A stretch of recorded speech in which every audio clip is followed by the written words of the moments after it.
What drug does Imbruvica, what does it treat?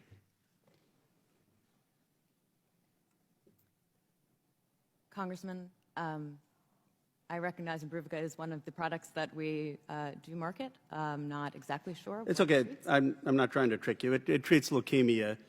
Do you know what the price that Johnson & Johnson has set for it? I do not have that on my fingertips. It's $484 per capsule per tablet, which works out to about $14,000 per month, which works out to about $160,000 per year for leukemia patients. Now, do you know, or I can tell you, how much money, gross revenue, the Johnson & Johnson has made from this drug over the last 10 years? Congressman, it's not something that I'm an expert at, not something Sure. I'm here to testify to today. $22 billion. Do you know the gross profits of Johnson & Johnson in 2023? I couldn't tell you that. $65 billion. So just to recap, you've got a pill for leukemia patients. You sell it at $484 per capsule. That's $160,000 a year. You've made $22 billion over the last 10 years, and you're making $65 billion in profit. Now, we have passed as a Congress, and the President has signed a bill saying, you know what, let Medicare negotiate to try to bring that price down. And you, in your department, because you're Assistant General Counsel, have filed a lawsuit saying that that negotiation would be an unjust taking. Let me ask you this. Do you believe when the Veterans Administration negotiates for drug prices with you that that is a violation of the takings clause?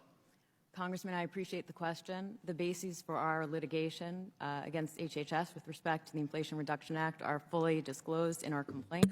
I'm not an expert in this area. You're the Assistant General Counsel for a company that is accusing the United States government of taking your property because we're negotiating, and you can't answer a simple question about, I'm just a yes or a no. Does the Veterans Affairs negotiation with Johnson & Johnson constitute a taking? Congressman, we believe that the IRA constrains No, medical innovation. I'm not asking about the IRA. I'm asking you about, do you believe the Veterans Affairs, when they negotiate, does that constitute a taking? Congressman, again, that is not a litigation that I have great familiarity Okay, with. so I'll just say you don't want to answer that question. Do you believe when Medicaid negotiates and gets a rebate for anything over the price of inflation, do you believe that that constitutes a taking? Congressman, again, it's not an area that I specialize in.